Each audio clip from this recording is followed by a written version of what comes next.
Today I'm going to explain why all sperm donors out there, including myself, are nonprofit sperm donors, and I also want to explain why that doesn't mean they are free and why costs can still go into the five figures working with a sperm donor. Now, there are two main reasons the sperm donors I work with, including myself, are nonprofit donors. The easiest reason that we have is our inner purpose, our inner drive. We decided to become sperm donors for a very simple reason. We wanted to leave an impact and help people have healthy children. We wanted a strong network of half siblings for our own children. We might be a bit pronatalist, so we might feel like people could be having more healthy children and they just need some support, and we can do that as donors.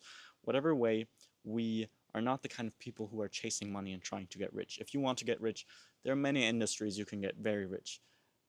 Modeling industry, OnlyFans industry, real estate industry, war industry, IT tech industry, finance industry, e-commerce, like so many different industries you can get rich in.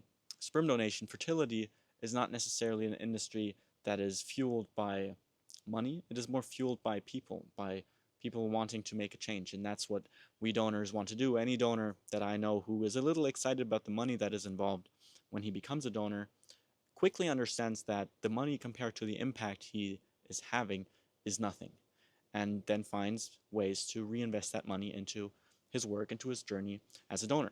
The second main reason why we donors have to be nonprofit is because we can be sued for child support in many states in the US, but also in many countries in the world.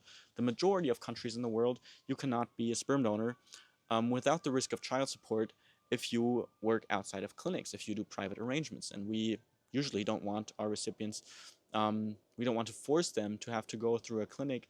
We want them to make the choice depending on what they feel is best for themselves and what they can afford financially. If I told all my recipients, you have to go through a clinic, first of all, I would lose some great recipients who don't want to go through clinics, not necessarily for financial reasons. Some just also don't like it spiritually. They don't like the energy around it. They don't like the hormones that are involved and treatment that is involved. Others, simply financially. There are great couples, great families who have money to have children, but they don't have all the money involved to go through a clinic.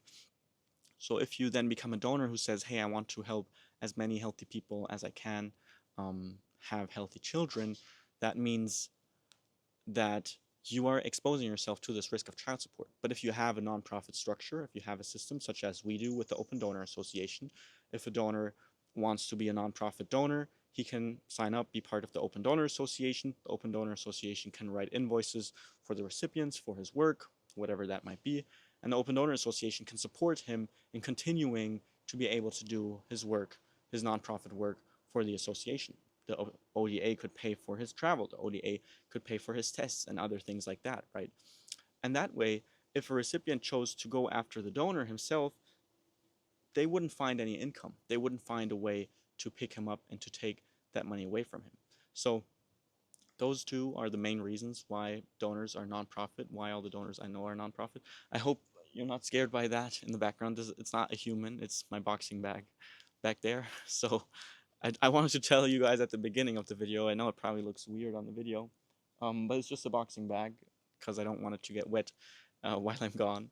So those are the main two reasons why I run as a nonprofit, why the Open Donor Association has to be a nonprofit, why I don't have any income myself.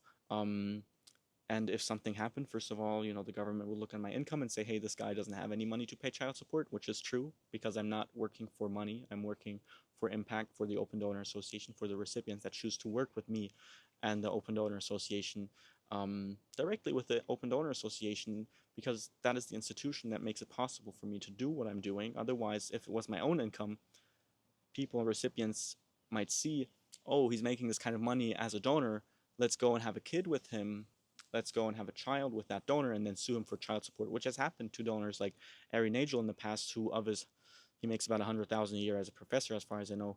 He has to pay 50,000 a year in child support to 5 of the families he's helped, and he's helped around 100 families. So about 5% of his recipients sued him, and that's kind of in alignment, or kind of what I've seen across the board. Right? If you don't screen your recipients well, and Ari Nagel was a numbers maxer, not necessarily a quality maxer, then that's something that comes with it. So again, I hope this video helps you guys understand why you should be a nonprofit donor, why most donors are nonprofit, why the Open Donor Association is nonprofit, and why it all goes back into creating healthy life. If you have any more questions, want to join the Open Donor Association, or you're looking for a donor, you should find the link fairly easily down below or somewhere else. There's many ways to contact us, to get in touch with us. And as always, do not forget to grow your family.